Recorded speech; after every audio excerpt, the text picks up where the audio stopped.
Alors cette année, c'est une année un peu particulière puisqu'on fête les 20 ans de la première découverte d'une exoplanète, donc d'une planète qui est située, qui tourne autour d'une étoile qui est autre que le Soleil. Et, donc forcément, à peu près donc, 20 ans de travaux, 20 ans de découvertes, évidemment. C'est un domaine qui est relativement jeune, qui se caractérise essentiellement peut-être par un foisonnement de découvertes, un foisonnement d'idées nouvelles aussi, un foisonnement de théories également. Et donc forcément, c'est un moment où il n'est pas forcément évident d'avoir des grandes lignes. Et en tout cas, on ne peut certainement pas réduire ce domaine à quelques grandes idées qu'on aurait compris en à peine 20 ans.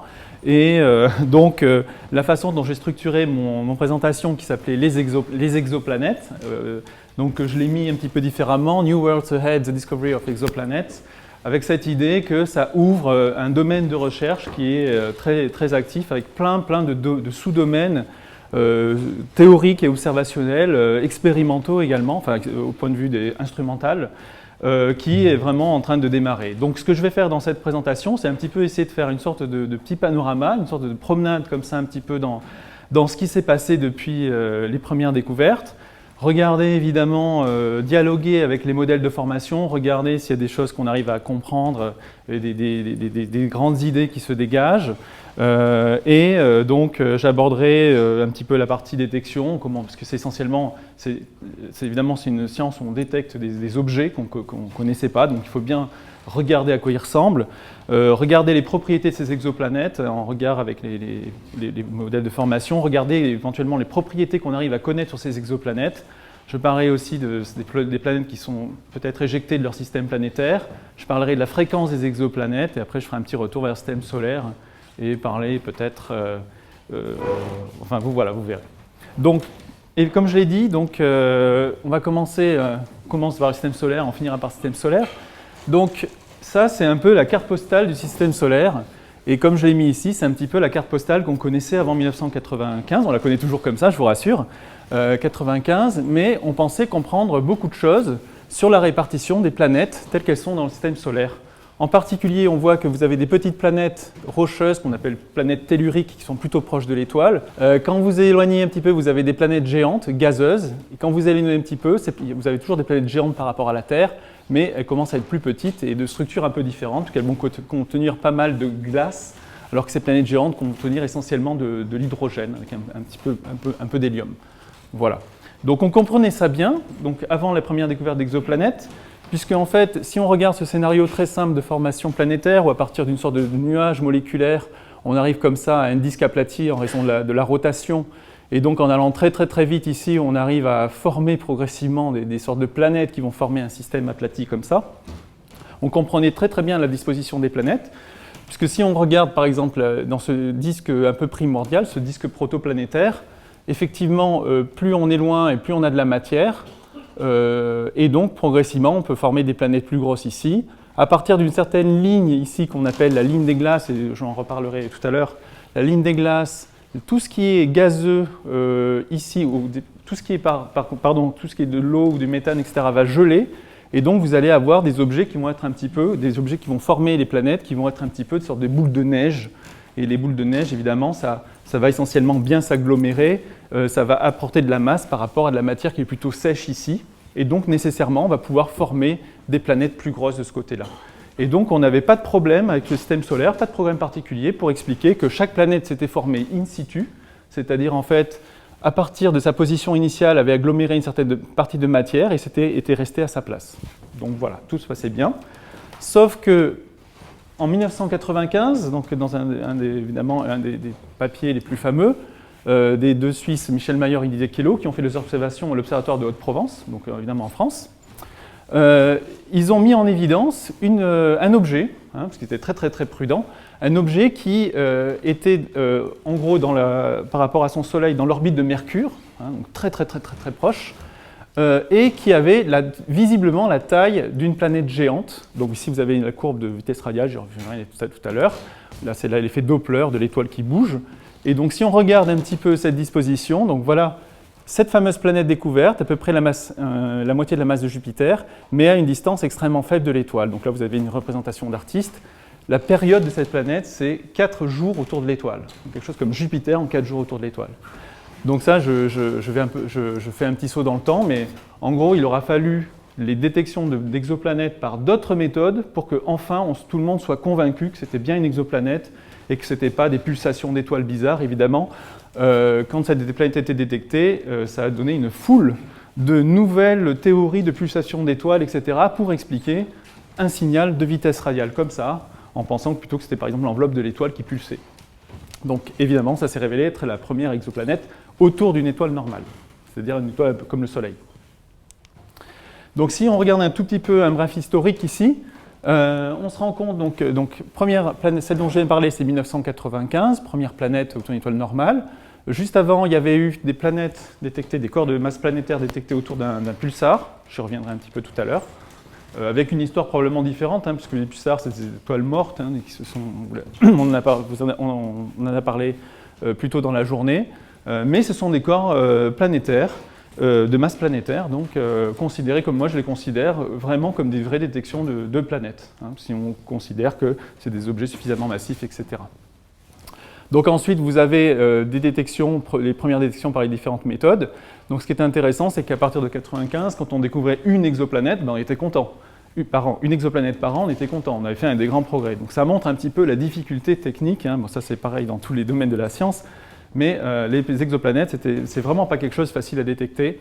On dira tout à l'heure, pour chaque méthode, pour quelques grandes méthodes, on verra un petit peu les difficultés et ce que ces méthodes peuvent faire. Donc là, juste un petit peu historique, ça c'est l'année des découvertes des exoplanètes, et vous voyez qu'au début, il s'agit de quelques objets, et rapidement, en fait, en 10 ans, on arrive vraiment à un nombre d'objets de 200, 150 par an. Donc c'est vraiment une grande... Alors ça, c'est pas juste parce qu'on s'est dit qu'il y avait des planètes et qu'on allait les découvrir, parce que progressivement, il y a des expériences, des instruments qui ont été fabriqués spécialement pour trouver des exoplanètes. Si on regarde un petit peu maintenant, toujours pareil, en fonction de l'année de découverte, on regarde un petit peu les différentes planètes par an. Là, vous avez la masse des planètes, donc vous avez typiquement la Terre, Neptune, Jupiter, et là, c'est le début des objets, des naines brunes, c'est-à-dire des étoiles ratées, en fait. J'en parlerai pas, mais il y a tout un tas de choses très intéressantes à dire sur la transition entre les planètes géantes, supergéantes et les étoiles. Mais ce qui est indiqué là, disons, c'est qu'une des quêtes originelles un petit peu des exoplanètes, c'est de se dire on va trouver la planète la plus petite possible. Donc si on regarde effectivement, ça c'est évidemment lié à la sensibilité de détection, effectivement avec le temps c'est presque une loi comme ça qui est exponentielle où on arrive à détecter, disons linéaire dans ce graphe exponentiel, dans ce graphe logarithmique là, on arrive de plus en plus bas à des masses terrestres aujourd'hui. Donc en fait le pari quelque part il est réussi, on arrive à détecter des planètes vraiment de masse de la Terre. Donc ici, maintenant, on va faire un petit tour de quelques techniques de détection particulièrement intéressantes, où je vais essayer juste de vous montrer quels sont les principes et après, quel genre de planète on va détecter, et en particulier, vous verrez, ce que mélangent les découvertes, c'est à la fois les objets qu'on a détectés, mais le biais de détection. Donc, ces techniques d'exoplanètes, c'est un pulse. J'aime bien cette image du pulse où vous avez des fenêtres. Chaque méthode va ouvrir une petite fenêtre sur une distance orbitale entre la planète et l'étoile, sur un intervalle de masse que vous pouvez détecter ou pas. Et l'objectif, ça va être, avec toutes ces détections-là, de compléter le pulse et de connaître un peu la fréquence des planètes selon leurs caractéristiques, selon les caractéristiques des étoiles, qui est une dimension encore supplémentaire, pour après donner tout ça aux modèles de formation planétaire qui vont, dans un premier temps, c'est ce qui se passe aujourd'hui, essayer de reproduire ces résultats. La phase de prédiction, elle n'est pas encore tout à fait possible. Ça, c'est démontré dans les années précédentes. Les modèles ne sont pas vraiment en mesure de faire des vraies prédictions. Ça, c'est sûr. C'est des théories, mais les modèles, ils sont adaptés aux données. Ce n'est pas une théorie qui va tout prédire, ça, c'est sûr. Donc, si on regarde un petit peu l'ensemble de ces méthodes, évidemment, c'est très foisonnant. Et là, c'est pour ça que j'ai mis tout est bon en fait pour trouver des planètes. Donc, toutes vos idées sont possibles, hop, on peut les mettre en...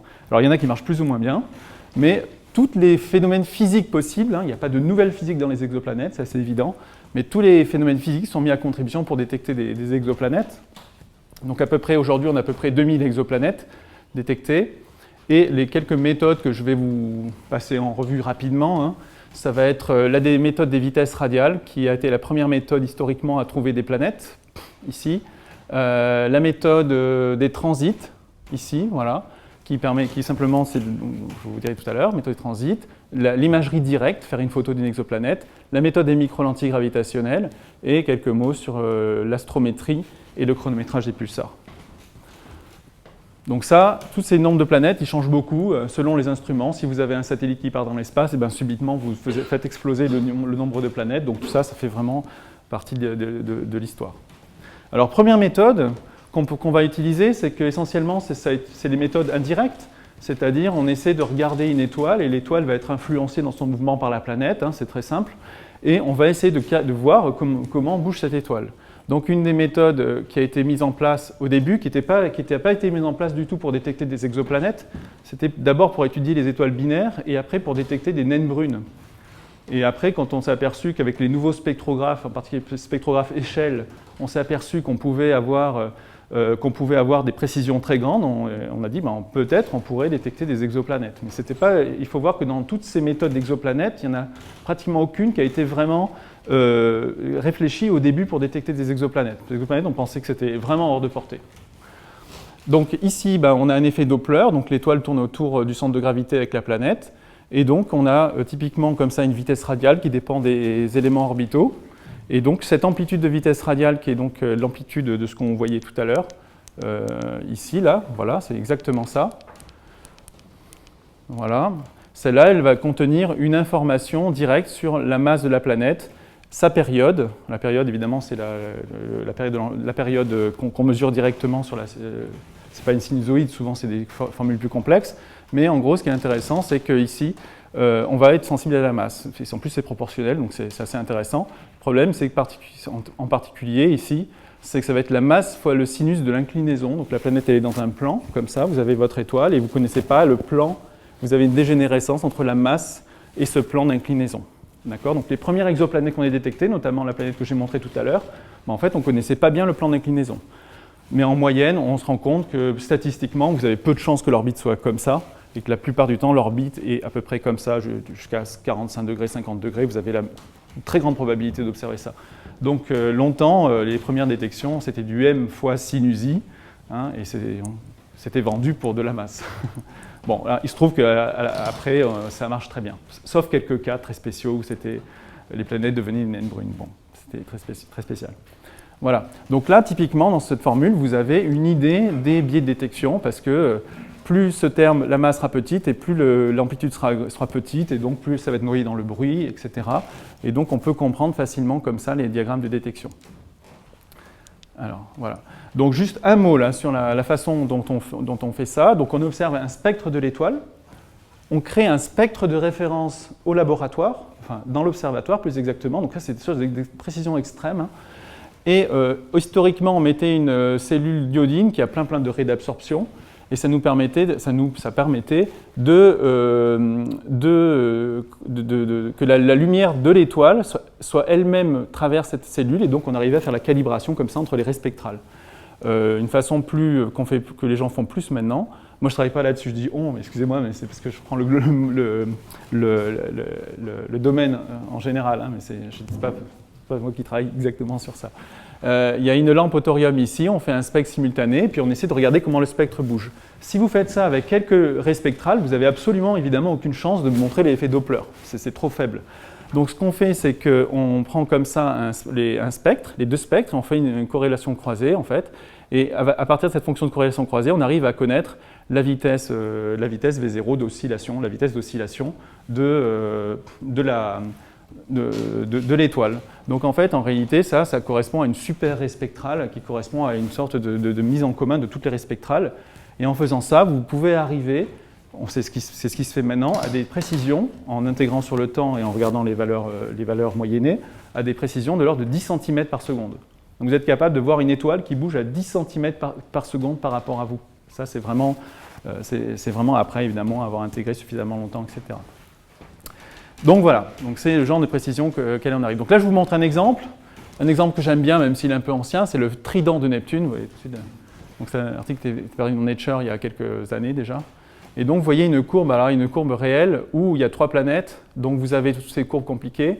L'idée, c'est qu'à chaque fois, vous mettez une planète, vous regardez les résidus, vous mettez une deuxième planète, et à chaque fois que vous regardez les résidus, vous faites des spectres de puissance pour savoir s'il y a des fréquences qui sortent, des sortes calculs des fréquences qui ressortent dans une sorte d'analyse de Fourier, et vous mettez les planètes qu'il faut, et vous faites comme ça, et au bout d'un moment, vous allez peut-être récupérer des signaux planétaires de plus en plus faibles. C'est comme ça que ça se fait. Après, là, vous avez un certain temps d'observation, et les planètes qui sont loin et petites, elles vont mettre beaucoup de temps avant de produire un signal périodique. Donc, ce qui est intéressant avec ces expériences, c'est que dans des systèmes qui étaient d'abord simples planètes, avec le temps, vous allez découvrir qu'il y avait 2, 3, 4, 5, plus 6, 7 planètes. Il y a un système avec 7 planètes. Et donc, vous devez attendre que les planètes fassent le tour de leur étoile. Ça peut prendre des années, ça peut prendre 20 ans. Alors, 20 ans d'observation, vous voyez qu'on commence à avoir une très très bonne exploration à grande distance. Donc, si on regarde, alors maintenant, je vais vous montrer un diagramme, et je vais faire ça pour chacune des grandes méthodes que je vais vous montrer. Donc ça, c'est des planètes découvertes donc par cette fameuse méthode Doppler, des vitesses radiales, comme on dit. Et vous voyez, en gros, les points qui correspondent aux détections. Alors, pour vous donner une référence, ça, c'est Vénus, ça, c'est la Terre. Donc, on n'a qu'à repérer la Terre ici, unité astronomique, et une fois la masse de la Terre, ici. Là, vous avez, c'est logarithmique, là, vous avez Jupiter. Donc là, c'est les planètes géantes gazeuses, là, c'est les planètes terrestres, et entre les deux, vous avez les géantes glacées, pour donner un ordre de grandeur. Donc, première chose qu'on remarque, effectivement, c'est que vous voyez qu'il y a toutes les planètes sont situées au-dessus d'une droite que je trace un peu comme ça avec mon laser. Et ça se comprend très très bien. C'est vraiment un biais de détection. Donc, ce qui est en dessous, ça correspondrait à des précisions de 1 cm par seconde et des choses comme ça. Donc, très très difficile à voir. Donc là, vous ne savez pas ce qui se passe actuellement dans cette région-là. Donc ça, c'est un des biais importants.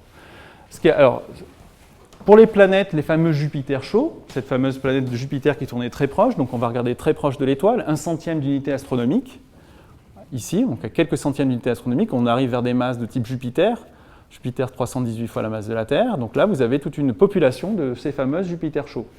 Et quelques planètes de super Jupiter chauds qui sont encore plus massives en fait que Jupiter, 10 fois, 20 fois plus massives que Jupiter. Voilà. Donc la question, c'est que si on regarde ce domaine, ce diagramme, est-ce qu'elles sont nombreuses ou pas? Vous voyez que c'est difficile parce que celles-là vont être difficiles à dire. A priori, celles-là vont être faciles à détecter. Celles-là, elles vont être difficiles à détecter parce que là, vous approchez des objets de très faible masse, vous êtes dominé par le bruit, etc. Donc on reviendra tout à l'heure sur la partie statistique. Alors une autre méthode très importante, c'est la méthode des transits. Il y a 2 satellites, un satellite européen CORO et un satellite américain Kepler qui font des transits. Donc, une qui a fini, CORO qui a fini il n'y a pas longtemps, et Kepler qui a fini son programme de transit en gros et qui va faire encore quelques mois, mais sur d'autres projets, notamment les micro-lentilles. Donc, en fait, ça produit beaucoup de planètes, forcément, avec en plus des projets à venir. Bon.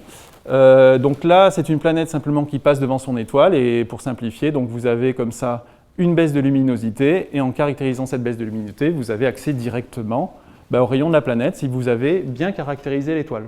Donc caractériser une étoile, on ne peut pas mesurer des tailles d'étoiles dans l'univers, donc il va falloir évidemment, en fonction du type d'étoile, vous connaissez sa luminosité, sa température, vous connaissez sa taille.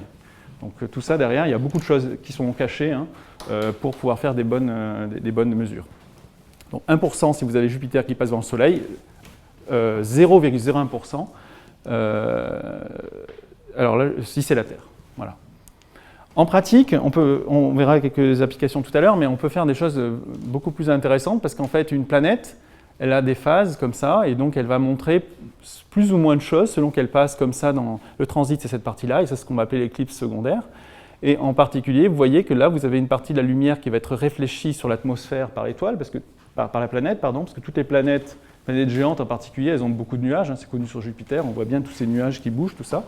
Donc ça va ajouter au flux qu'on va mesurer d'une étoile qui serait seule.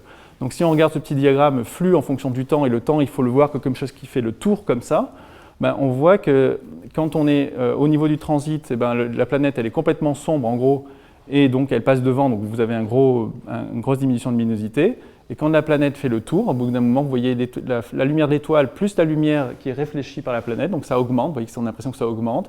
et puis après, ça repasse derrière, parce que vous n'avez plus le flux thermique de l'étoile, de la planète, etc. Donc vous avez pas mal de choses comme ça où on peut faire avec ce genre de méthode. Juste 2 mots sur le problème, un des grands problèmes des transits, de la méthode des transits, c'est que, et ça a été très rapidement fait, et même les premières détections, notamment un papier bref, je ne vais pas vous rendre, sinon on ne s'en sort pas si je me lance dans les histoires, mais en fait, les premiers papiers avaient en gros négligé beaucoup de faux positifs qui sont apparus progressivement. Par exemple, si vous avez ici une étoile et que là vous avez un component binaire, donc une petite étoile, qui passe simplement sur une partie du disque de l'autre, et bien vous allez avoir l'impression que vous avez une toute petite baisse de luminosité et vous allez dire que c'est un transit. Alors qu'en fait, non, c'est simplement une étoile qui frôlait comme ça une autre étoile. Donc ça, c'est un gros problème.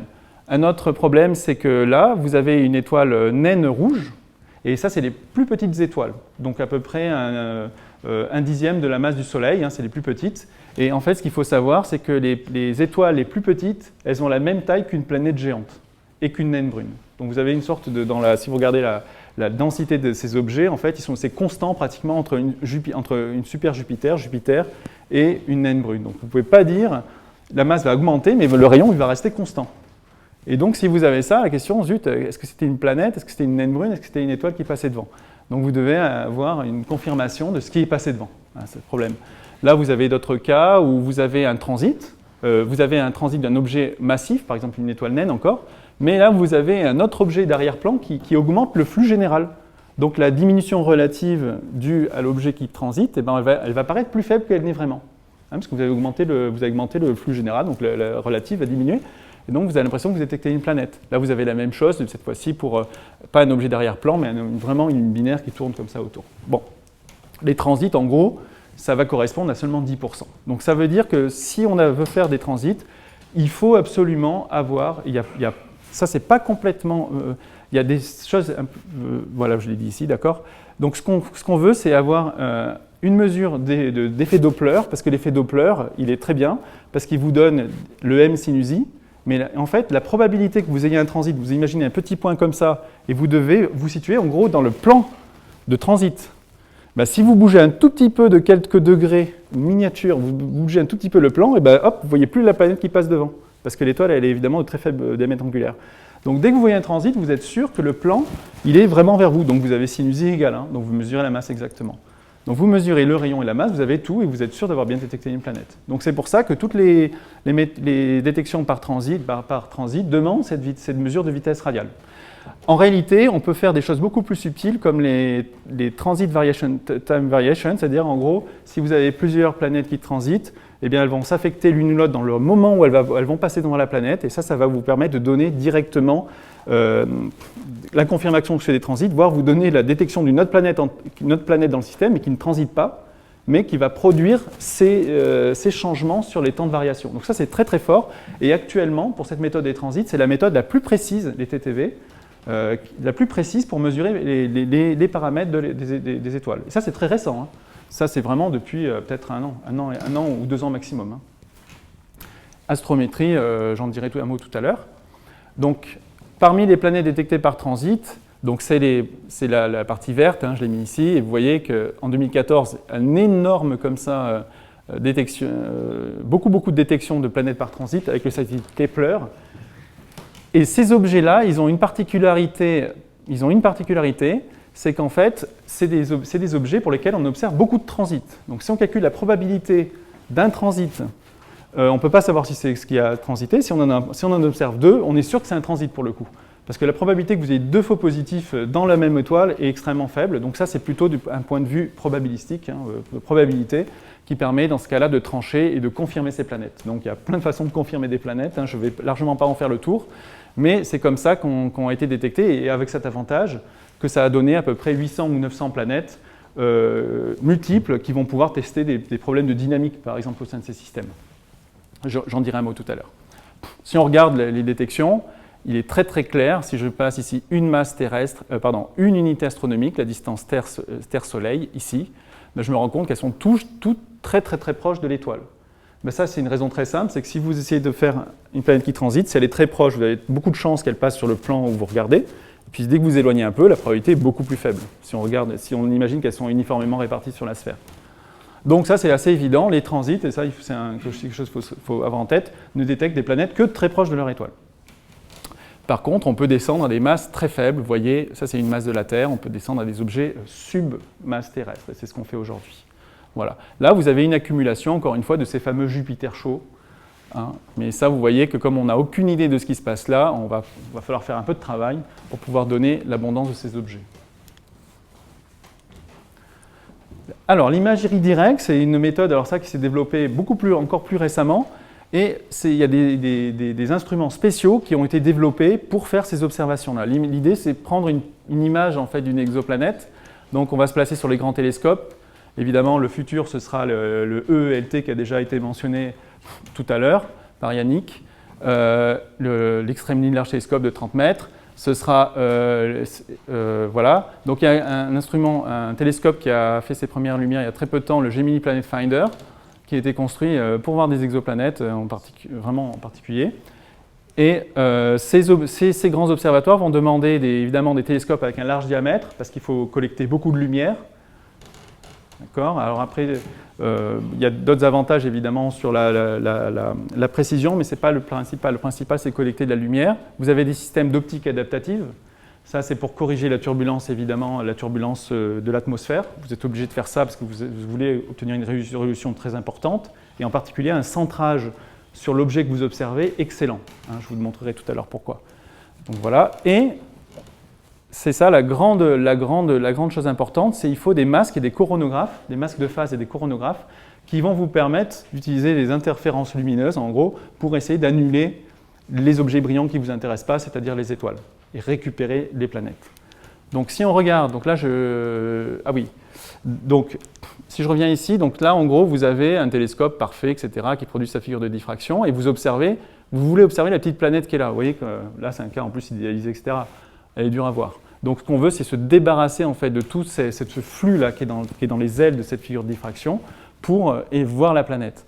Donc les deux grands problèmes classiques de l'imagerie directe, c'est d'abord la très très faible résolution angulaire entre la planète et l'étoile.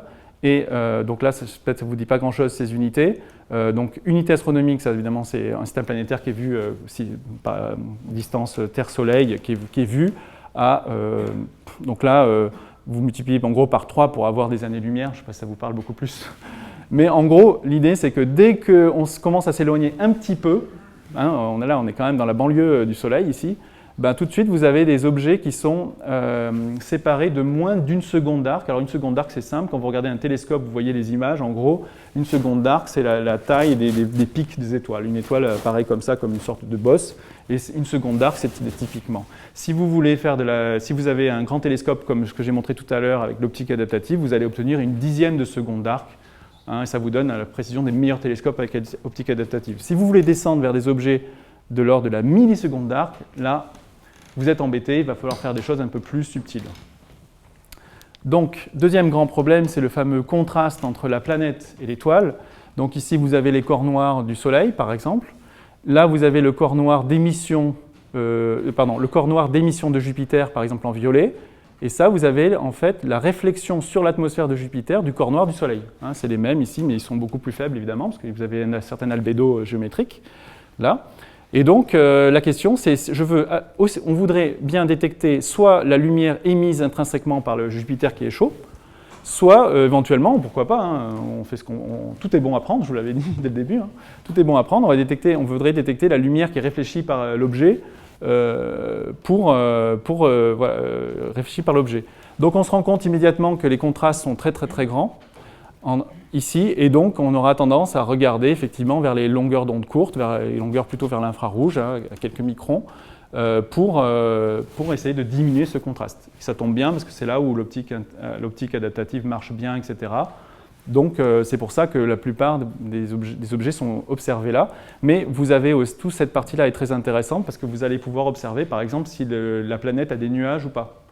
Hein, s'il y a des nuages, vous allez avoir un albédo fort, sinon vous n'allez pas en avoir. Et donc c'est très intéressant de mélanger ces observations en fait. Même si c'est là, ça paraît beaucoup plus difficile.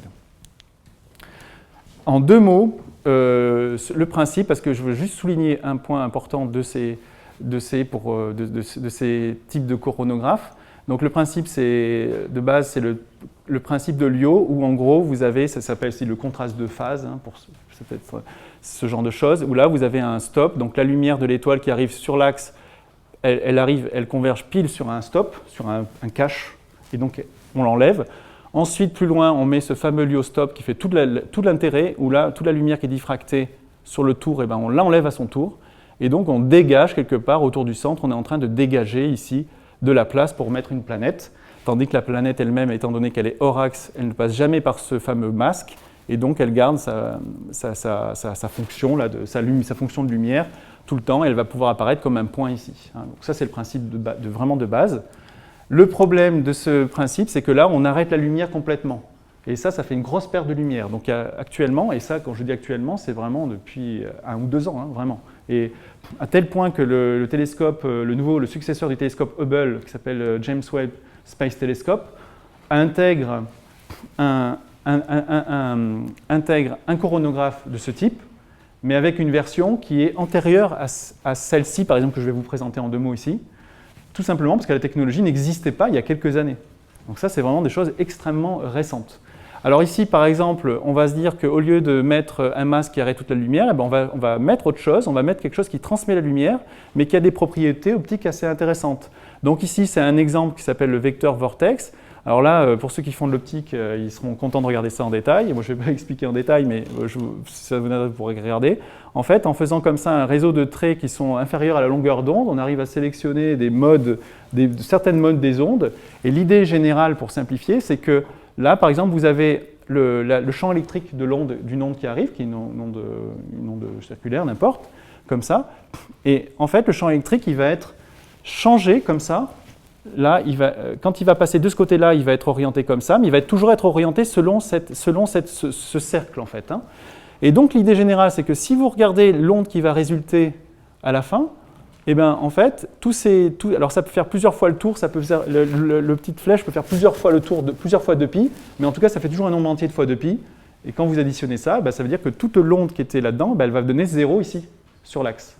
Et donc, vous avez trouvé un moyen interférométrique, en gros, pour que toute l'onde qui arrivait pile dans l'axe va être annulée, et vous avez annulé votre étoile ici, à condition qu'elle soit très très bien centrée sur le système optique. Et là, vous voyez l'intérêt de l'optique adaptative qui évite que les objets bougent comme ça sur le détecteur.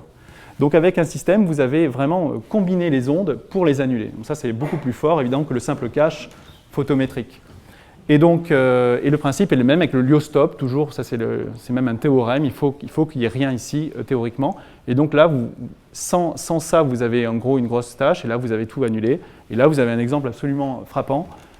Voilà une planète ici, donc là c'est déjà bien nettoyé, hein, c'est l'optique adaptative, etc., plein de techniques. Et là, avec un objet comme ça, vous n'avez plus rien.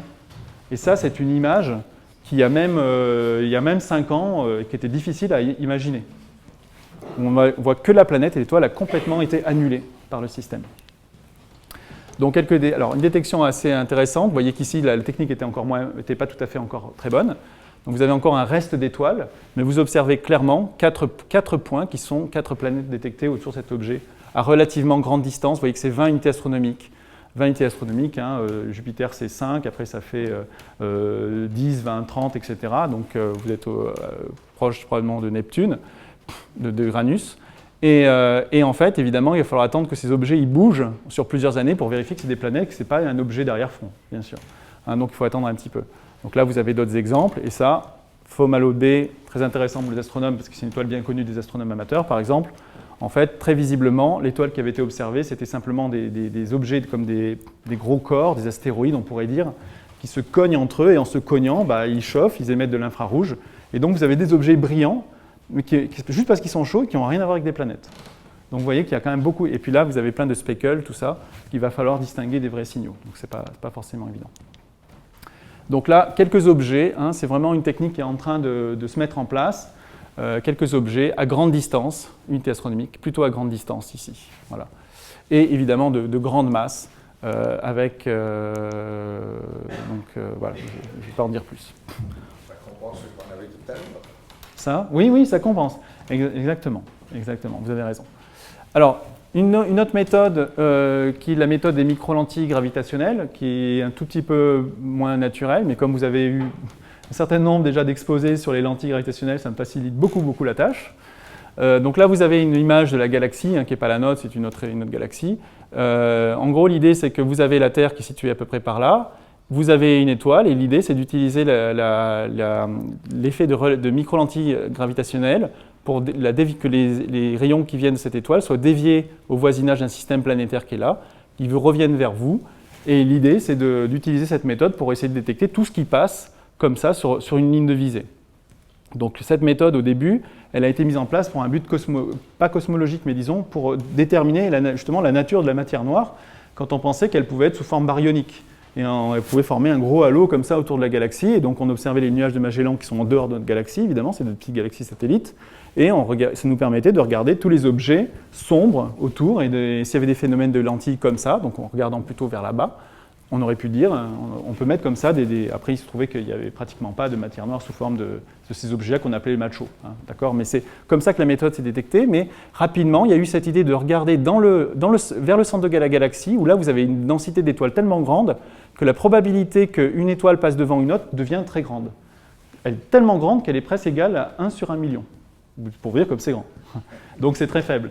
C'est très faible, mais 1 sur 1 million, c'est déjà extraordinaire. Ça veut dire que si vous observez 1 million d'étoiles, vous pouvez observer un effet de micro-lentille gravitationnelle.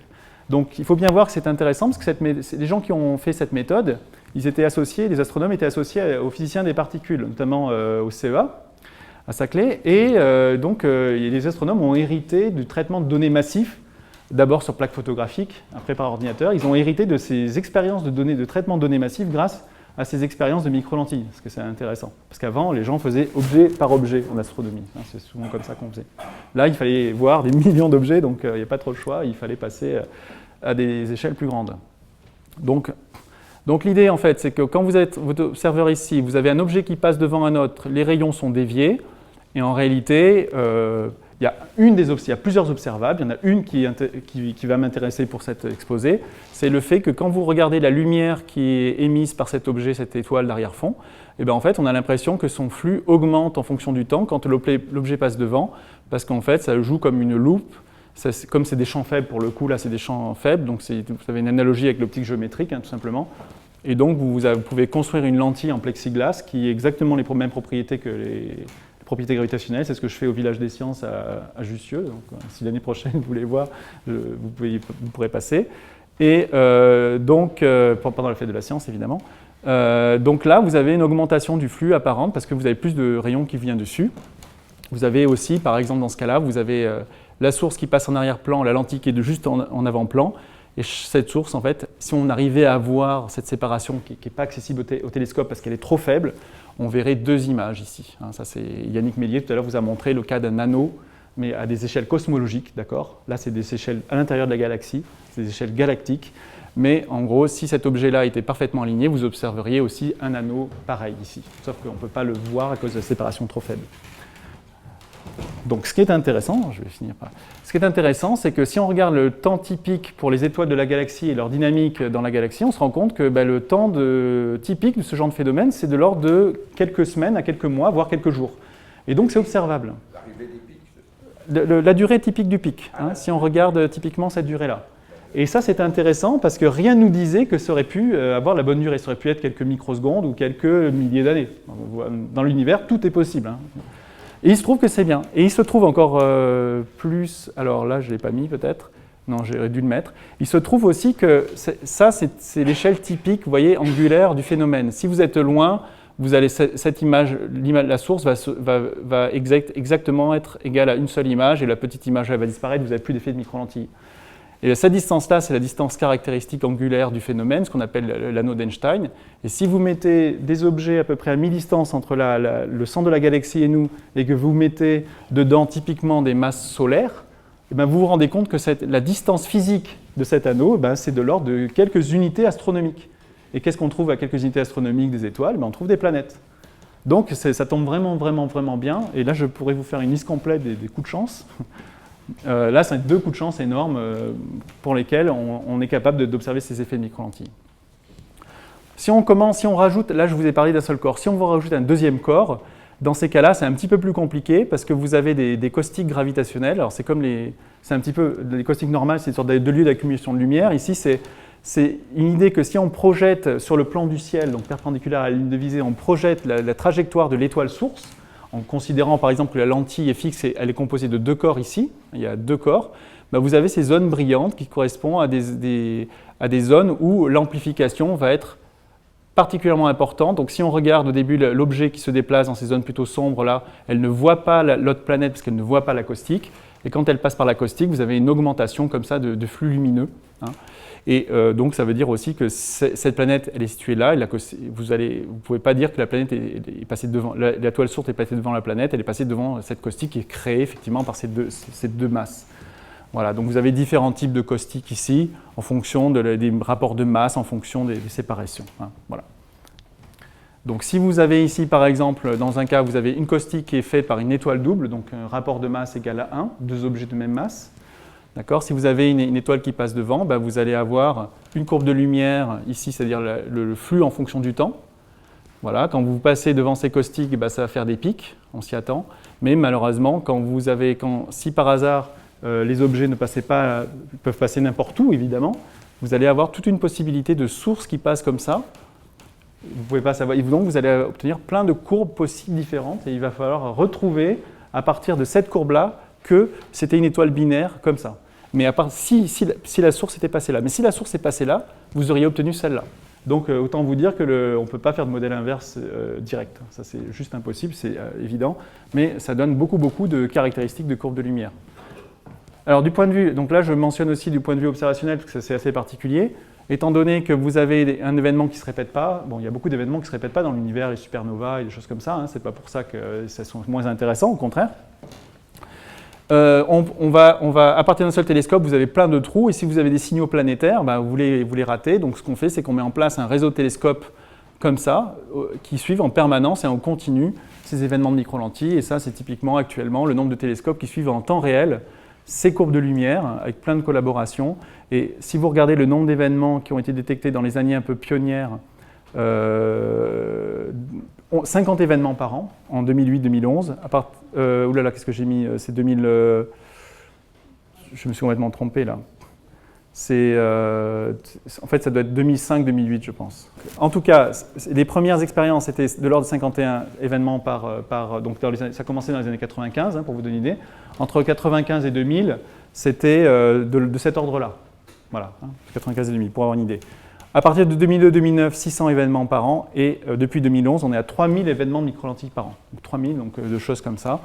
Donc maintenant, on a une grande capacité pour détecter des planètes. Ça ne pas toujours comme une planète. Non, bien sûr. Il y a une faible fraction de planètes. Voilà, donc ça c'était pour dire qu'il y a deux canaux de détection que j'utiliserai tout à l'heure pour un seul mot pour vous expliquer qu'avec les mêmes micro-lentilles, on peut faire deux expériences différentes, pratiquement indépendantes, selon la stratégie observationnelle. Donc tout ça pour vous dire qu'il y a beaucoup de choses aussi cachées derrière ces détections. Donc voilà, je vous montre quelques détections. Voilà, vous avez des courbes typiques. Là, en 2005, c'était là. Donc ça, c'est la méthode sur laquelle je travaille, c'est pour ça que je dis un petit peu plus, hein, vous m'excuserez. Donc là, en détection en 2005 de la première super Terre glacée, donc super Terre 5 fois la masse de la Terre, à 3 unités astronomiques, donc 3 fois la distance Terre-Soleil, donc une Terre glacée, première Terre glacée, première super Terre glacée détectée. Donc vous voyez le petit pic ici. Alors ça c'est une naine M, donc ce qu'on appelle les naines rouges. C'est des petites étoiles qui ont à peu près, dans ce cas-là, c'était à peu près le tiers de la masse du Soleil. C'est les étoiles les plus nombreuses, c'est 80% des étoiles dans la galaxie, c'est des petites étoiles. Alors, donc des systèmes multiplanétaires, où là vous voyez une courbe très complexe avec un petit bump ici, des coudes, des bumps, d'autres bumps, etc. Et là on est capable de remonter avec des modèles qui sont quand même passe très bien à travers les points, et ça, effectivement, si la relativité ne marchait pas, on serait bien embêté. Donc, on fait confiance et on détecte nos planètes comme ça. Alors oui, c'est toujours la même chose, c'est-à-dire en fonction du temps, c'est la magnitude observée. D'accord ? Donc, c'est vraiment les points expérimentaux, avec plein de télescopes observés autour de la Terre, et la courbe théorique qui va passer à travers tout ça. et des petits pointillés qui disent des endroits particuliers, où là, ça va donner des indications spécifiques sur le modèle. Comment orienter la recherche du modèle, par exemple. Ça, c'est un événement très complexe. Ça, c'est des jours. Donc là, ça va faire 5 jours. Voilà. Donc de là à là, il y a 15 jours qui se sont écoulés seulement. Donc voilà. Tout ça en 15 jours. Donc il faut vraiment être très réactif, avoir un système vraiment hyper réactif pour pouvoir observer ce genre d'événement. Et là, vous avez une différence de magnitude, vous voyez, de 3. D'accord ? Donc ça veut dire un facteur 10 de multiplication du flux. Alors là, c'est par exemple, là je l'ai mis parce que c'est une planète de type terrestre qui a été détectée autour d'une étoile double en fait. Autour d'une des composantes d'une étoile double de faible masse. Donc vous avez des étoiles doubles et c'est assez connu qu'il y a des planètes qui peuvent tourner autour d'une des 2 étoiles. Ça, j'y reviendrai tout à l'heure, donc c'était juste pour vous montrer. Alors si on regarde maintenant encore une fois les détections dans ce plan, ben, on se rend compte que ces détections, elles vont être un petit peu comme ça, une forme un petit peu de cloche, ici. Elles vont pouvoir descendre jusqu'à la masse de la Terre et plutôt à grande distance, là on est à unité astronomique, vous voyez, c'est plutôt un peu décalé vers la droite. D'accord ? Donc on va pouvoir tester des objets ici, on verra tout à l'heure, qui ne sont pas à la portée des autres méthodes, et toujours cette idée de puzzle et de détection complémentaire.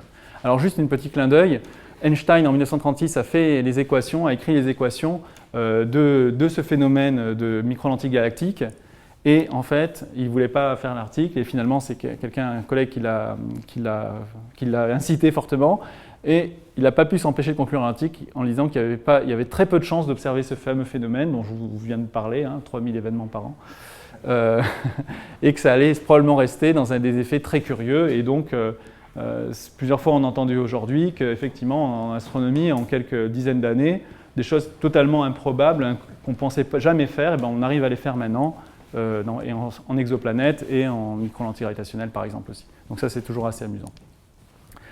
Alors, on peut chronométrer aussi la période d'un pulsar. Et si ce pulsar, il y a des planètes qui tournent autour, il va bouger. Et donc, vous allez avoir des pulses qui arrivent à différents moments, de façon périodique. Et vous êtes capable, à ce moment-là, de déterminer la position, qu'il y a des planètes autour et leur position.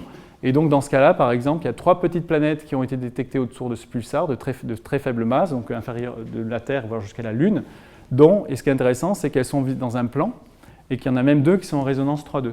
Donc si vous avez des objets dans un plan, ça veut probablement dire qu'ils se sont formés dans une sorte de disque. En plus, il y en a 2 qui sont en résonance. Mais la question, c'est que quand vous avez une étoile qui a explosé, comment vous récupérez ces objets ? Ces objets, est-ce qu'ils ont été, il y a eu un disque débris, il y a eu une formation après ? Est-ce qu'ils ont survécu ? Est-ce que c'était des planètes géantes qui se sont fait souffler ? Il reste la partie solide à l'intérieur, le petit bout qui reste après avoir soufflé tout le reste. Donc ça, c'est des questions intéressantes. Mais en fait, en réalité, il y a très peu de détections avec ces fameuses pulsars. Donc en fait, ce que j'ai mis ici, c'est qu'on peut chronométrer n'importe quoi pour voir des effets des planètes sur une atmosphère d'étoiles, etc. Et donc on obtient comme ça quelques détections. Voilà. Astrométrie, tout ça pour vous dire en gros qu'il y a un satellite Gaia qui est parti et qui a été envoyé. Et il est destiné à mesurer des positions d'étoiles et des vitesses d'étoiles, mais en particulier, il pourra voir s'il n'y a pas des mouvements périodiques qui correspondraient à des planètes. Pas forcément périodiques, mais en tout cas des déplacements d'étoiles dans le plan du ciel qui sont dus à une planète qui tourne autour. Et donc, il faut arriver à des précisions très faibles. Et là, vous voyez, on arrive à des précisions de micro-arcs secondes. Et là, on pourra commencer à regarder ces déplacements d'étoiles dans le ciel pour trouver des planètes. Pour le moment, vous voyez qu'on fait de l'astrométrie à très basse résolution quand on a détecté par exemple des objets avec vitesse radiale, juste pour vérifier si l'orbite n'est pas complètement inconsistante. Et la précision, même si elle paraît très très grossière, elle est suffisante pour dire que ça c'est une orbite comme ça et pas une orbite complètement bizarre par exemple. Donc si on fait un bilan, on voit que chaque méthode va combler une partie de l'espace des paramètres ici. Et donc, c'est ça que je disais comme le puzzle. Et il y a plein d'autres dimensions, mais une dimension importante qu'on ne voit pas, c'est la masse de l'étoile autour de laquelle tournent les planètes. Et par exemple, pour ces étoiles de type Kepler, ici, donc les étoiles jaunes par transit, elles sont autour des étoiles essentiellement solaires, comme le Soleil. Alors par exemple, pour les micro-lentilles, comme c'est un phénomène aléatoire, c'est les étoiles les plus courantes qui vont être les plus représentées. Et donc, ça va être essentiellement autour d'étoiles petites, des étoiles M. Donc là, vous auriez une autre dimension à prendre en compte. Évidemment, elle n'est pas présentée là, mais dans toutes les études, évidemment, c'est pris en compte, bien entendu. Mais bon, là, c'est une projection, ça c'est une projection selon tous les autres paramètres importants, dont la masse de l'étoile. Hein, donc ça, c'est la distance planète-étoile, et ça, c'est la masse de la planète. Hein. Et en troisième dimension, ce serait la masse de l'étoile. Je dirais tout à l'heure. Si on n'a que 800 observations, il n'y a pas de tout. Ici ? Oui, parce qu'il n'y a pas les transits. Alors, qu'est-ce que j'ai dit? Donc ça, c'est les transits. Il n'y a pas les transits Kepler, justement. Voilà. Donc, c'est les transits confirmés, mais ce n'est pas les fameux candidats multiplanètes dont je vous ai parlé tout à l'heure. Hein, c'est ça qu'il n'y a pas. Alors, si on regarde un petit peu... juste, je vais vous montrer une autre vision de ces détections. Si on regarde maintenant dans sa fameuse ligne des glaces dont je vous ai parlé tout à l'heure, où en gros, si vous êtes près de l'étoile, c'est chaud, si vous êtes loin, il fait froid. Là, vous allez commencer à condenser les glaces. Et en fait, on pourrait se dire que finalement, cette distance à laquelle se forment les glaces, c'est beaucoup plus naturel pour la formation planétaire. Parce que pour fabriquer des grosses planètes, il faut beaucoup de matériaux. Et donc, il faut se mettre là où il y a des glaces qui ne sont pas évaporées, où il y a des sortes de boules de neige qui vont pouvoir s'agglomérer facilement. Et puis, on démontre que dans un disque protoplanétaire, là, vous avez une très grande augmentation subitement de la densité de masse disponible pour fabriquer des planètes. Donc, on se dit, plutôt que de mettre tout ça en fonction de l'unité astronomique, vraiment la distance absolue à l'étoile, on va plutôt mettre tout ça par rapport pour une étoile donnée, solaire ou une étoile NNM, on va dire quelle est la position de la ligne des glaces, ça n'a rien à voir avec la zone habitable s'il y en a qui ont ça en tête, la ligne des glaces, on va dire que ça c'est une unité, on va regarder comment les détections se placent. Donc si on fait ça, on se rend compte que pour les vitesses radiales, eh bien, elles sont pratiquement toutes en deçà de la ligne des glaces, plus proches que la ligne des glaces. Si on regarde par exemple les transits, alors encore plus proches de l'étoile par rapport à la ligne des glaces, alors là ça combine aussi les masses individuelles de chaque étoile. Les microlentilles, vous voyez qu'elles sont essentiellement à l'extérieur de la ligne des glaces. Donc elles vont regarder ce qui se passe sur les planètes qui sont restées en gros là où elles se sont formées probablement. Les planètes géantes qui se sont formées, elles sont formées forcément à l'extérieur de la ligne des glaces. Quand vous êtes en dedans, tout est sec, il n'y a pas assez de matière, vous n'avez pas formé de planète géante. Donc ça va être très intéressant de comparer la population de la planète que vous avez là avec la population de la planète que vous avez là. Et vous allez dire finalement, on a parlé tout à l'heure de la migration planétaire, est-ce que ces objets ils sont allés migrer ici ou est-ce qu'ils ont été formés là et ils restent là? Donc ça, c'est en regardant les proportions d'objets que vous avez là, que peut-être vous allez pouvoir répondre à ces questions-là, même si elles sont très compliquées. Donc là, je vais passer celle-là. Donc vous avez une image un peu différente. La question, c'est qu'il n'y en a pas un qui est meilleur que l'autre, parce que pour l'instant, il faudrait vraiment bien comprendre ce qu'on fait avant de pouvoir donner une représentation comme ça, claire, pour dire c'est évident que c'est la ligne des glaces. Il y a plein d'autres choses qui rentrent en compte, notamment les problèmes dynamiques et de migration. Alors, une dernière chose ici, c'est que là, vous avez une représentation de la galaxie avec les densités en fait, de masse, de matière. Là, vous avez autour du Soleil, on détecte les planètes par vitesse radiale, par transit, bleu et gris. Les microlentilles vont être au contraire plus réparties vers le centre galactique, juste pour des raisons de géométrie. Donc, vous avez encore cette complémentarité aussi de ce point de vue-là pour les différentes méthodes. Donc, si on devait faire maintenant une petite... changer la carte postale, vous voyez, on a vraiment dramatiquement, comme on dit en anglais, on a dramatiquement changé ça en énormément de possibilités. La question, c'est d'arriver à trouver quelques règles, et ces règles-là, pour comprendre les observations, mais aussi pour que les modèles puissent intégrer ça et arrivent à expliquer cette diversité, tout en étant des modèles quand même où il y a quelques règles sûres, évidemment. Il ne faut pas que ce soit des modèles soient aussi divers que la diversité observée en exoplanète. Donc ici, je vais donner quelques idées sur les propriétés d'exoplanètes, juste pour vous faire un panorama. Évidemment, le temps passe et on n'a absolument pas le temps de regarder tout ça en détail. Mais c'est donc les premières choses qui ont été détectées, on s'est rendu compte que les planètes exoplanètes, juste à cause des sensibilités des méthodes, on a pu découvrir qu'il y avait beaucoup de planètes très proches d'étoiles. Si on n'avait que des expériences qui regardent au-delà d'unités astronomiques, on n'aurait jamais détecté les Jupiters chauds et tous ces objets-là, voire des planètes terrestres qui sont à très proches d'étoiles, bien en deçà de l'orbite de Mercure quand même. On pensait que Mercure était très proche du Soleil, mais on a des planètes plus grosses qui sont encore plus près. Hein, donc c'est vraiment quelque chose d'assez révolutionnaire, moi je pense. On a découvert aussi que les petites planètes, elles ont tendance à rester en pack.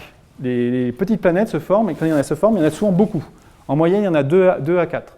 Donc ça donne l'idée que la formation des petites planètes est facile, et même on pense que la formation des planètes, elle peut avoir lieu, des planètes terrestres, elle peut avoir lieu même quand le disque du fameux disque protoplanétaire, qui est du disque qui a du gaz et de la poussière, en gros, au bout de 2, 3, 10 millions d'années, il est complètement évaporé, il n'y a plus de gaz. Et bien malgré ça, vous pouvez avoir la formation de planètes terrestres, alors que vous ne pouvez plus avoir la formation de planètes géantes, parce que tout simplement le gaz est parti. Donc ça tend à montrer que les planètes se forment par paquets. Hein. Deuxième chose aussi, c'est que quand vous avez un hot Jupiter, un Jupiter chaud, souvent il est seul dans son système. Alors ça, c'est un argument extrêmement fort pour, si on avait encore un doute, pour dire que ces objets, ils ont été formés plus loin, ils se sont rapprochés. Avec une masse pareille qui arrive, quand vous avez une petite planète, elle est immédiatement éjectée, elle est déstabilisée, elle est mangée par l'étoile, tout ce que vous voulez, je n'ai pas d'autre idée, mais on voit bien que ça contient des informations. On a découvert des planètes autour d'étoiles binaires. Donc ça, il y en a qui ont comparé ça à certains films de science-fiction. Donc c'est exactement ça en fait. Donc l'analogie est bonne. Donc là, vous avez une planète qui tourne autour d'une étoile double. Hein, et ça, vous avez des zones de stabilité ici. Hein, ça n'a pas toujours été évident, mais on l'observe, donc c'est stable. Pour des objets qui ne sont pas tout jeunes, hein, qui ont quelques milliards d'années quand même. Donc ce n'est pas des choses totalement... On a aussi, j'avais dit tout à l'heure, des planètes qui tournent autour d'une seule composante d'étoiles binaires. Ça a été découvert très très tôt. Hein, c'est assez, la question qui se pose, c'est comment vous formez des disques autour de ces deux objets. Est-ce qu'ils se sont formés indépendamment et ils sont arrivés après à se maintenir par gravité, ou est-ce qu'ils ont été formés en même temps dans ce genre de disque commun? Enfin, il y a plein de questions là-dessus. Je vous passe toutes les questions qui se posent parce qu'évidemment, il y a énormément de questions que posent ces exoplanètes. Des unknown in the solar system, donc des objets absolument inconnus dont on n'imaginait pas du tout qu'ils existent, puisqu'on était sur un bon paradigme bien réconfortant du système solaire, avec des planètes terrestres de masse inférieure à la Terre et des planètes géantes qui ne dépassaient pas la masse de Jupiter. On n'était peut-être pas très imaginatif à cette époque. En réalité, il y a beaucoup de planètes qui sont beaucoup plus massives que la Terre et qui sont rocheuses, et qu'on appelle des super-terres. Et ces super-terres, elles peuvent avoir jusqu'à 10 fois, ou même 15 fois, 14 fois la masse de la Terre, avec des densités énormes, mais ce sont bien des planètes rocheuses. Donc ça, c'est des choses qui n'existent pas dans le système solaire, et un peu l'ironie de l'histoire, c'est qu'actuellement, c'est les objets les plus abondants en termes de planètes autour d'étoiles. Ce n'est pas les planètes terrestres, comme la Terre. Enfin, ça on ne sait pas en fait, je m'avance. Mais en tout cas, ces super-terres, elles sont très très abondantes, beaucoup plus abondantes que les autres objets en fait. Donc c'est un peu une ironie de l'histoire. Alors, quelque chose qui a été détecté, c'est les mini-Neptunes. Alors ça va ressembler un peu à Neptune, sauf que Neptune, c'est à peu près, Neptune Uranus, c'est 14-17 masses terrestres, et là, ça va être des objets qui pourront être de 2-3 masses terrestres. Malgré ça, ce n'est pas des planètes rocheuses. Ces objets de 2-3 masses solaires jusqu'à 10, 15 masses, dizaines de masses terrestres, 10 fois la Terre, eh bien, ça va être une structure de type petit Neptune, c'est-à-dire que vous allez avoir que la densité est trop faible pour que ce soit gazeux, que ce soit solide. Donc du coup, là, vous avez détecté des mini-Neptunes qui n'existent pas dans le système solaire. C'est quelque chose qui est vraiment intermédiaire entre... Et des super Jupiter, alors là, vous avez Jupiter, vous voyez quand même, ça c'est assez gros. Et alors la question qu'on se pose, jusqu'à 30 fois la masse de Jupiter, alors après on arrive dans un domaine où on a à la fois des naines brunes et des planètes super géantes. Et là, il y a un gros problème pour savoir qu'est-ce qui est planète, qu'est-ce qui est naine brune, quelle est l'histoire de ces objets. Ça, ce serait une autre conférence. Donc, parmi les objets de la masse de Jupiter, vous avez des objets, donc vous avez Jupiter ici, une sorte de thermomètre, et en fait, on observe des planètes qui sont enflées. En gros, vous avez des planètes de la masse de Jupiter, sauf que le rayon va être beaucoup, beaucoup plus grand que celui de Jupiter. Donc, c'est des planètes enflées. Donc, si vous avez, alors ça, c'est aussi complètement, c'était pas prévu. Parce qu'on imagine que rapidement, la planète va évacuer son énergie qui a été accumulée dans son centre au moment de sa formation, accumule beaucoup d'énergie, mais qu'elle s'en débarrasse. Et on ne pensait pas qu'elle resterait aussi longtemps comme ça. Donc, c'est-à-dire qu'il y a une source qui entretient cette masse, qui entretient cette taille. Donc, on peut penser au flux stellaire. Si vous avez, alors en plus c'est problématique parce qu'il y a une partie solide dans les planètes géantes et on n'arrive pas à savoir exactement sa masse. Donc si vous avez un gros cœur solide dans l'étoile, la planète va se contracter plus, parce qu'il y a plus de gravité. Si le cœur est moins gros, elle va devenir plus grande. Donc en plus, vous devez démêler ça. Donc ce n'est pas évident. Donc là, c'est en comparant des modèles avec des modèles de refroidissement, avec différentes compositions, on regarde et on compare par rapport à ce qu'on observe, et on en déduit en gros la taille du cœur. C'est une des possibilités. Vous voyez là, c'est vraiment les modèles théoriques qui vont permettre éventuellement de trancher. Mais vous pouvez avoir des choses beaucoup plus exotiques. Par exemple, si vous avez un champ magnétique dans la planète, qui boucle avec l'étoile, vous pouvez dans ce cas-là avoir, comme vous avez des vents des vents zonaux comme ça autour des planètes qui sont très très très rapides, si vous ionisez l'atmosphère, vous pouvez avoir des courants électriques. Et ces courants électriques, ils vont produire un chauffage ohmique. Donc il y a des gens qui étudient ça, font de la magnéto-hydrodynamique, et puis ils essaient de voir dans quelle mesure on fabrique comme ça de la chaleur dans une atmosphère pour la continuer à la rendre grosse. Et puis après, dans les atmosphères, vous avez, ça a été détecté, vous avez des nuages, vous avez des brouillards, et éventuellement une composition de l'atmosphère qui fait que c'est plus ou moins opaque, et donc l'atmosphère n'arrive pas à se débarrasser de son énergie. Donc tout ça pour dire que, en fait, tout ce qui explique aussi grandement toutes ces différences de composition, c'est de caractéristiques, c'est que là vous avez un scénario très simple dont j'ai parlé tout à l'heure, mais évidemment le diable est dans les détails, et en fait les détails il y en a énormément. En particulier, il y a un gros problème connu depuis très longtemps en formation de planètes, qui est le problème de la barrière du centimètre, ça s'appelle. Alors si vous imaginez que les objets se forment par agglomération de petits corps et qu'à la fin ça grossit, ça grossit, ça grossit, et puis vous avez des phases d'interaction où les objets se cognent, les plus gros vont survivre et les petits vont faire grossir encore plus les plus gros, vous avez des différentes phases qu'on va appeler oligarchiques, où les gros gagnent sur les petits, par exemple, des choses comme ça. Dans tous les cas, vous avez le problème que les petits corps d'1 centimètre, ils ne vont pas subir pour s'attirer la force de Van der Waals parce qu'ils sont trop gros. Alors que les petites poussières elles vont s'attacher facilement avec les forces de Van der Waals. Et les gros rochers, quand ils se tapent dessus, c'est de la gravité qui les attire et qui, éventuellement, s'ils explosent, ils sont ramenés par gravité. Donc vous comprenez qu'il y a des objets, il y a une force qui va remettre tout ça ensemble. Mais quand vous êtes dans le centimètre, les objets ils se tapent, ils se cassent, ils s'en vont et c'est terminé. Vous n'arrivez pas à faire de l'agglomération. Donc ça c'est un problème connu depuis longtemps et qui a toujours, qui ont passé sous silence. On commence la formation planétaire après, souvent, ou on se place avant, mais on s'arrête à ce moment-là. Donc si on regarde par exemple un fameux modèle d'accrétion par le cœur, vous avez cette agglomération de petits corps et dans un second temps, si vous avez une masse suffisante de cœur, vous avez du gaz qui arrive. Et donc pour vous donner une idée, quand vous dépassez 5 fois la masse terrestre en termes de solide, là vous avez du gaz qui commence à arriver et c'est un phénomène d'emballement. Quand le gaz commence à arriver, ça devient de plus en plus gros, ça va de plus en plus vite et dans un très peu de temps, vous accumulez une énorme atmosphère comme Jupiter, dont 99% de la masse est du gaz. Voilà. Donc, mais les détections actuelles nous montrent que ce scénario-là, il peut être mis en défaut pour certains types de planètes très massives situées loin. Et dans ces cas-là, une possibilité, ce serait que dans le disque protoplanétaire, vous ayez des surdensités comme ça qui se forment. Il faut que le disque soit épais et froid, par exemple. Et loin, on va pouvoir comme ça avoir un effondrement direct et former directement une planète. Cette planète qui va se former là, on voit que le contenu en poussière, en solide, sera beaucoup plus faible qu'une planète formée comme ça, parce que là, vous avez d'abord commencé par accumuler beaucoup de poussière, de la roche, et après, vous avez mis de l'atmosphère, alors que là, vous gardez la composition exacte de la nébuleuse, la composition qu'on retrouve dans le Soleil. Le Soleil et les planètes, le Soleil, ils ont la même composition chimique. Et là, donc, récemment, vous avez tout un tas de nouveaux modèles qui sont très, très prometteurs, et qui vont essayer de voir, grâce à des phénomènes comme ça de turbulences assez compliqués, qui ont été possibles uniquement grâce aux simulations numériques, où vous avez des petits cailloux qui arrivent directement à former non pas des objets de taille de 100 mètres ou 1 kilomètre qui, eux, aiment bien la gravité, mais qui vont former directement peut-être une protoplanète. Donc quelque chose comme la masse de la Lune, directement. Parce qu'ils vont être confinés comme ça dans une zone où ils vont être assez tranquilles et ils vont pouvoir tranquillement s'accumuler sans avoir des problèmes de turbulence qui vont les envoyer partout, ou d'énergie à évacuer, des choses comme ça. Donc ça, c'est des choses couramment qui sont étudiées. Vous voyez, différentes possibilités. Les planètes, on sait, elles migrent. Et donc, elles vont migrer, je ne vais pas vous raconter toutes les possibilités de migration, mais dans un cas, les petites planètes, elles ne changent pratiquement pas la structure du disque, elles ne modifient pas la structure du disque, mais elles vont surfer en quelque sorte sur une vague, elles vont surfer sur la vague, et elles vont être soumises à une force qui la tire vers le centre et une force qui la repousse, parce qu'elle crée ces fameux bras, vous voyez, des bras de surdensité, comme un bateau qui irait sur l'eau, il crée 2 bras de surdensité qui vont avoir une interaction, et celle qui gagne souvent, c'est celle qui l'amène vers le centre.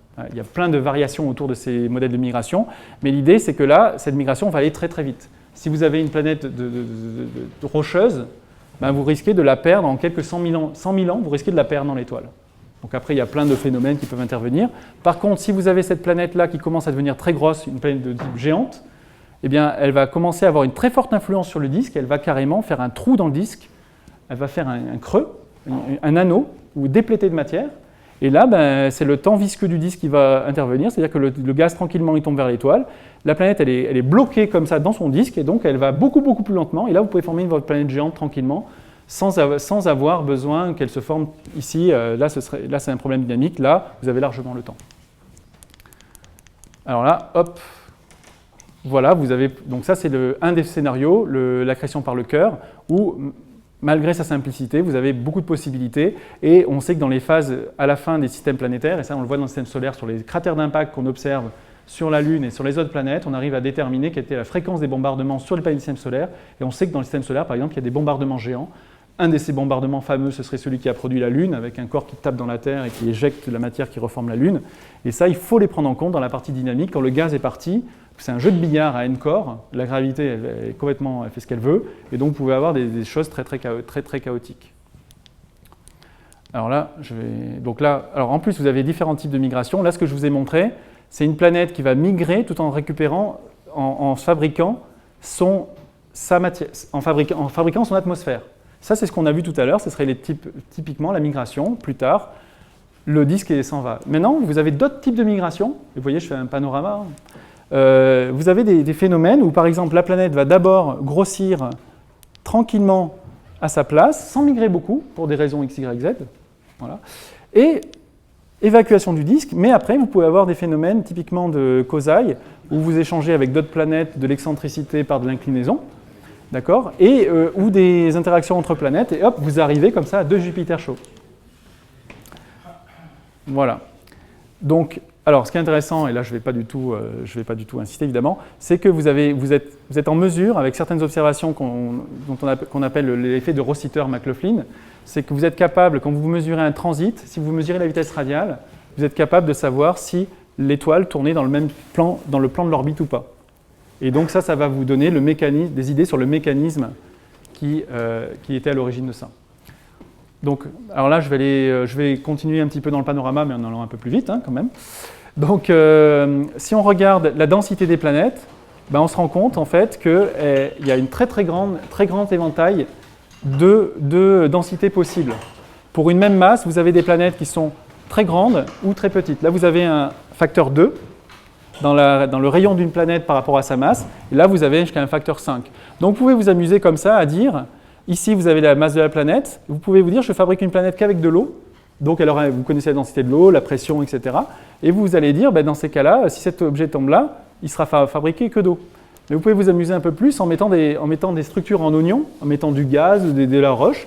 Vous regardez la position de la planète et vous essayez d'en déterminer comme ça la structure en oignon et avoir une idée de sa composition. Des fois ça marche, des fois ça marche moins bien. Là, je suis obligé de passer parce que je n'ai pas le temps, mais l'idée c'est qu'on est capable de remonter d'analyser grâce au spectre, d'analyser la composition de certaines planètes, exoplanètes, il y en a une dizaine actuellement, en regardant la lumière qui traverse l'atmosphère est absorbée et donc va vous donner une idée des composants qu'il y a dans cette étoile, mais également, dans ce cas-là, vous allez pouvoir regarder aussi, cette fois-ci par réflexion ou par transmission à travers l'atmosphère. Et donc vous avez comme ça détecté des molécules d'eau, des molécules de méthane et des choses comme ça. Donc ça c'est très puissant et c'est des choses qui vont se développer avec les futures expériences spatiales. Alors, juste, ça c'est amusant. Donc, c'est l'idée qu'il y a la détection des phases de Vénus par Galilée. On fait pareil en exoplanète.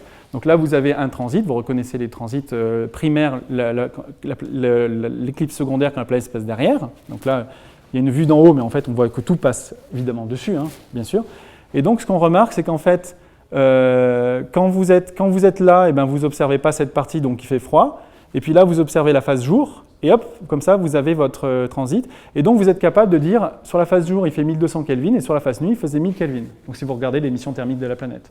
Donc, vous êtes capable de voir, finalement, sur la planète, un peu les phases. Vous voyez les phases de la planète. Alors, on peut s'amuser encore plus que ça. On sait que les planètes Jupiter chaud, elles sont en rotation synchrone, comme la Lune autour du Soleil, qui présente toujours la même face. Donc, si vous avez une étoile et une planète qui présente toujours la même face, il y a un point chaud, il y a toujours le même point de l'étoile, de la planète qui est éclairé. Si elle tourne comme ça de façon synchrone, comme si la Terre éclairait tout le temps la Lune et que la face de la Lune éclairée soit toujours éclairée par la Terre. Ce serait ça. Et en fait, on se rend compte que ce point chaud qui devrait être exactement au centre, il est décalé. Il est décalé pourquoi ? Parce qu'il y a des vents zonaux, c'est-à-dire vents autour de l'équateur des planètes. Et ça va déplacer le point chaud et vous êtes capable de mesurer comme ça la vitesse des vents à la surface d'une exoplanète. C'est quand même pas mal. Vous détectez aussi, alors je vais y passer, mais des comètes. On peut détecter des comètes par l'absorption de certaines raies du calcium. Alors là, il faut vraiment trouver la bonne raie, mais ça marche. Il y a d'autres raies qui marchent maintenant. Voilà. Les planètes géantes, on les trouve plutôt autour des étoiles qui ont une grande quantité d'éléments lourds. Enfin, pour lourd, en astrophysique, c'est plus lourd que l'hélium, hein, donc je vous rassure. C'est très lourd. Voilà. Et ben, en fait, on remarque que les étoiles géantes, eh ben, elles sont formées autour de ces fameuses étoiles. Pardon, ces planètes géantes sont formées plutôt autour des étoiles qui ont plutôt un contenu important en éléments lourds. Alors que si on regarde par rapport à une population d'étoiles qui n'a pas de planète, une étoile, même genre d'étoile mais qui n'a pas de planète, eh ben, on se rend compte que effectivement, il y a les étoiles qui ont plus de contenu lourd forment plus facilement des planètes géantes. Par contre, ça a été démontré observationnellement que ce n'est pas le cas pour les petites planètes. Donc ça, typiquement, tout ça, c'est les articles Nature et Science que je cite. Hein. Donc c'est des résultats importants. Les excentricités, en 2 mots, c'est très intéressant de voir que vous avez toutes les excentricités possibles. La seule chose, c'est que l'excentricité, le préférentiel, c'est plutôt, ça c'est une distribution de probabilité d'excentricité, évidemment, vous avez plutôt des excentricités faibles, en général, mais tout est possible, et simplement, quand vous êtes très proche de l'étoile, vous avez une circularisation de l'orbite par effet de marée entre la planète et l'étoile, vous perdez l'énergie, vous êtes sur des orbites essentiellement circulaires, et voire des synchronisations de la planète entre la rotation de la planète et sa révolution, bien sûr. Voilà. Les planètes, en général, elles ne sont pas en résonance quand vous avez des systèmes multiplanétaires. Vous avez un pic ici, mais finalement, ce pic, il est faible par rapport à l'ensemble des planètes. Donc ça, c'est quelque chose d'intéressant. Et quand vous avez des résonances, elles ne sont jamais exactement à la résonance. Donc quand il y a une planète qui fait 2 tours, il y en a une qui fait qu'un tour. En fait, c'est jamais exactement ça, c'est toujours un peu à côté. Donc ça donne beaucoup de travail aux dynamiciens. Voilà, c'est quelque chose c'est un peu leur dada en ce moment. Mais il y a plein de choses intéressantes là derrière. Là, je passe. C'est cette idée qu'on peut détecter des planètes flottantes par détection directe. Avec un problème en détection directe, c'est qu'on doit déduire la masse d'une planète en fonction de sa luminosité. Et la luminosité de la planète, elle va dépendre de son modèle de refroidissement. Et ça, il peut y avoir certaines ambiguïtés. Par micro-lentille, on détecte des planètes flottantes parce que vous avez des événements de micro-lentille qui font que 2 jours. Ça, c'est 2 jours, moins de 2 jours, et vous arrivez à avoir cette couverture. Et dans ce cas-là, vous obtenez l'effet de micro-lentille par une planète qui se balade toute seule dans l'univers. Donc c'est quand même très fort. Ça veut dire à quelle distance par rapport aux étoiles voisines? À la distance intermédiaire entre nous et le centre galactique. Ah oui. C'est des distances, alors je peux donner le chiffre en parsec, en kiloparsec, mais c'est de l'ordre de 10 000 années-lumière, pour donner une idée. C'est loin. Donc là, on peut imaginer que ces planètes flottantes, elles sont formées in situ, mais en fait, les scénarios de formation planétaire vous disent que quand vous avez une formation directe comme ça, vous n'arrivez pas à aller en dessous de 6 masses de Jupiter. Après, vous avez la radiation, vous n'arrivez pas à évacuer l'énergie et donc vous ne pouvez pas contracter l'objet. Donc 6 masses de Jupiter, c'est le maximum. Donc très probablement, ces objets, ils ont été formés dans des systèmes multiplanétaires. Ça, c'est stable quand il y a du gaz. Ça, c'est plus stable quand il n'y a plus de gaz. Le gaz, il a tendance à tout ramener les excentricités comme il faut, etc. Et dès qu'il n'y a plus de gaz, vous pouvez avoir une éjection d'un Jupiter. Vous voyez que là, celui-là, il reste sur une orbite très excentrique. Ça correspond un petit peu à ce que vous avez vu pour les trous noirs dans le premier exposé. Sauf que là, c'est pour les planètes. Voilà. Et donc, ça pourrait expliquer une grande partie des fameuses Jupiters détectés avec une grande excentricité. Là, je vais aller plus vite. Voilà. Donc ce qu'on fait avec différentes méthodes, celles qui ont obtenu suffisamment de détection, on essaie de déterminer maintenant, d'aller au-delà des détections pour déterminer la fréquence des planètes. Et pour ça, il faut prendre essentiellement en compte les biais de détection. Donc, chaque méthode a sa façon de détecter les biais de détection. Vous prenez des événements, vous mettez des planètes artificielles, vous faites tourner vos codes dessus, vous regardez dans combien de cas vous les récupérez. Je simplifie beaucoup, ça vous donne votre efficacité de détection, 0%, 100%. Vous combinez tout ça avec vos détections, vos non-détections, et vous obtenez tout un tas d'informations, et en particulier ici, une fonction de masse. Donc vous avez la masse des planètes, et vous avez en gros une sorte de densité de nombres comme ça, par unité de masse et par unité, bon ici typiquement par unité de masse. Et donc ce qu'on voit sur ce genre de fonction de masse, c'est que plus la masse des objets diminue, et plus vous avez de planètes. Donc ça c'est quelque chose qui a été découvert aussi de façon très intéressante, c'est que les planètes de petite masse sont beaucoup plus nombreuses que les planètes de type Jupiter. C'est que vous pouvez avoir un facteur, vous avez un facteur 10 facilement, il y a 10 fois plus de petites planètes que de planètes géantes par exemple. Alors que dans le système solaire, on dit c'est à peu près moitié-moitié, 4-4 pour simplifier. D'accord, mais en général, c'est les petites planètes qui sont très nombreuses. Et quand on est là, vous voyez, 5 masses terrestres à peu près, ben vous avez très très grand nombre de planètes. Et ça, c'est vérifié par toutes les méthodes. Vous avez la planète masse de la planète, vous avez le fait que ça a de plus en plus d'objets que vous détectez à petite masse. Donc ça, c'est quelque chose d'important. Et les fameux Jupiter, quand vous faites tout ça, les fameux Jupiter chauds, eh ben, ils sont simplement 0,5 à 1%. Et ça, c'est très robuste. C'est-à-dire que tous les objets qu'on détecte qui crèvent les yeux dans les diagrammes masse, diagrammes de détection, eh ben, en fait, c'est 0,5%. Voilà. Donc, voilà, d'où le travail important. Et après, donc, je vais passer. Donc voilà, donc l'idée générale qui ressort, c'est qu'effectivement, chaque système, en moyenne, chaque étoile a une planète, au moins une planète autour d'elle. Et ça, c'est un résultat qui est robuste, qui est détecté. Alors après, les gens vont se poser la question combien sont situés à telle distance de l'étoile, etc. Mais il faut avoir en tête cette idée qu'en moyenne, chaque étoile a au moins une planète, voire un système planétaire. Donc il faut repenser. Quand on voit toutes ces galaxies, etc., on peut repenser en disant, voilà, autour de chaque petit point, il y a des 100 milliards d'une galaxie, il y a 100 milliards d'étoiles, et chaque étoile peut être un système planétaire, et en tout cas, c'est ça la règle, c'est pas le contraire. Les planètes habitées, alors là, j'arrive à la fin, on revient un peu vers le système solaire. Le système solaire qui était bien fixe, eh ben, on s'est dit, bah, si les planètes extrasolaires peuvent migrer, le système solaire, ça peut bien migrer aussi dans le système solaire. Donc faisons migrer Jupiter. Mais Saturne aussi, c'est une grosse planète, donc elle va migrer. Il se trouve que dans ces modèles-là, qui s'appelle le modèle de Nice, actuellement, eh bien en fait, ces planètes vont chacune former un creux, mais comme elles sont suffisamment proches, quand elles se rapprochent de l'étoile, elles forment un creux commun. Et dans ce creux commun, elles vont se mettre en résonance 3-2, il y en a une qui fait 3 tours et l'autre qui fait 2 tours. Et ce que ça va produire dynamiquement, c'est qu'au lieu d'aller vers l'intérieur, au début, elles étaient formées à peu près à leur position actuelle. Elles ont commencé à aller de plus en plus vers l'étoile, elles sont arrivées dans cette configuration de résonance, et elles sont reparties en arrière.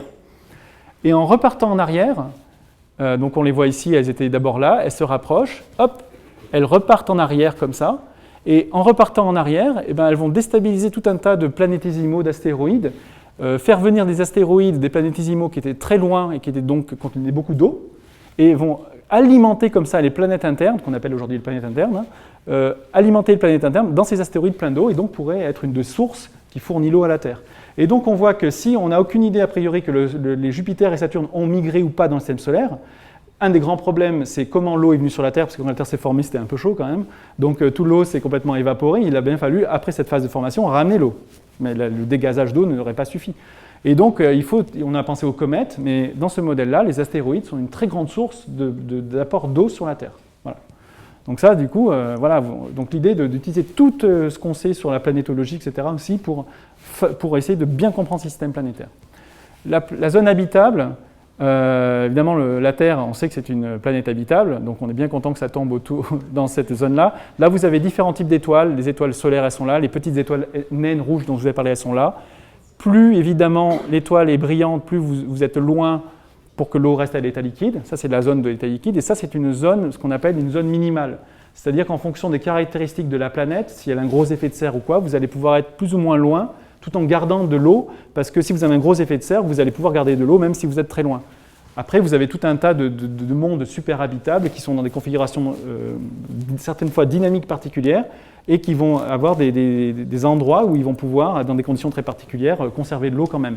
Donc, mais ça, c'est juste une idée, c'est une sorte de base, hein, il n'y a rien de général là-dedans. C'est pour avoir une idée, en gros, d'où se trouvent ces planètes qui peuvent potentiellement garder de l'eau. Alors, effectivement, les gens, on ne dit plus habitable zone en fait, on dit plutôt zone d'existence de l'eau, maintenant, quelque chose comme ça. On est en train de changer le vocabulaire parce qu'on s'est rendu compte que c'est bien pour le grand public, mais finalement ça pose plus de problèmes que ce que c'est vraiment. Donc si on regarde par exemple ces planètes qui sont détectées dans les zones habitables, donc ça c'est un plot qui date de l'année dernière, mais ce n'est pas un problème. Donc là vous avez toutes les planètes et uniquement celles qui sont dans les zones habitables de leur étoile. Donc premièrement, évidemment, elles ne sont pas toutes habitables parce que là vous êtes quand même autour de certaines des planètes de Jupiter. A priori, on a du mal à imaginer de la forme de vie dans une atmosphère comme Jupiter, oui. Mais on va avoir des satellites. Oui, Parce qu'il exactement. faut toujours finir sur Alors là, ça. c'est pas les Quand on fait satellites, des hein, c'est exoplanètes, alors vraiment, je quand on parle de zones suis la habitables, tradition, c'est uniquement l'étoile l'étoile et les planètes autour. Donc, C'est une question. bon, comprendre évidemment la vie, dans ce cas-là, effectivement, on voit qu'il y a quelques objets qui sont propices. Peut-être. Quand on parle d'exobiologie, propices ça à c'est ce qui, souvent soit de l'astronomie, soit de la biologie. Si C'est l'effet rare de que ce serre soit est vraiment les deux correct, ensemble. Ça, c'est comme une Mars, opinion personnelle, l'atmosphère n'a pas été dégazée, etc. Dans ce cas-là, on pourrait imaginer que. Par contre, ce qui est intéressant, c'est qu'effectivement, qu'effectivement, quand les conditions d'émergence sont propices, l'hypothèse que la vie principale pour le se développement de la vie, rapidement, parce qu'il y a plein d'avantages sur Terre. Les conditions au début n'étaient pas vraiment bonnes, ça peut bouger, on peut imaginer que c'est bien. Et quand les conditions deviennent très mauvaises, donc c'est pour ça que l'eau, très c'est peu quand même habitable, important. Mais toutes les planètes de la zone habitable donc ne sont pas forcément habitables. Et il y a beaucoup de possibilités d'hibernation pendant des temps très longs autour et peuvent regermer dehors de la quand zone les conditions habitable redeviennent bonnes. Les On peut satellites imaginer que Mars, autour d'étoiles de planètes on géantes, on ne c'est connaît pas aussi une exactement encore ce qu'il y a sur Mars, C'est on peut aussi imaginer possible qu'il qu'il y avait de l'eau qui revenait sur Mars, qu'il y a peut-être des formes de vie qui pourraient reprendre mais vie. c'est pas impossible. D'abord voir s'il y a des formes de vie dedans qui hibernent. Alors superhabitabilité, ce serait typiquement une planète. Donc du point de vue des exoplanètes, ce qu'on apprend, c'est qu'effectivement, les planètes, elle va développer, par exemple, elle va être synchronisée par rapport à son étoile, ou elle va être dans une configuration qui fait qu'il y aura des parties de la planète qui vont pouvoir être habitables. Parce que qui vont pouvoir, disons, pour l'instant, garder l'eau, dans le sens où plus les planètes petites et plus elles sont abondantes. Où les planètes Terre sont plus abondantes. Et typiquement, on on ne ne sait rien, donc on ne peut pas le dire. En tout cas, il y a une grande variété de configurations. Alors là, c'est-à-dire que si on avait trouvé que les Jupiters chauds, c'était un peu inquiétant, aurait été le système des choses les plus communes, on aurait été très très embêté. Parce qu'on a dit que le système solaire est totalement exceptionnel. On a un Jupiter, il a migré, il s'est arrêté pile à Mars, il n'a pas continué, il est reparti en arrière. Et on peut dire, ça c'est exceptionnel, c'est le principe anthropique habituel, on est là pour le voir, donc on n'arrive pas à distinguer la probabilité de... Donc, en tout cas, ce qui est très intéressant dans cette diversité énorme, c'est que tous les cas sont possibles. Et donc, si ça développé sur Terre, pour moi, c'est des signes très optimistes qu'il y a d'autres... Alors, ce ne sera pas exactement peut-être selon les mêmes formes, selon les mêmes histoires, mais en tout cas, c'est un très bon présage. Voilà, et je vais finir sur ça.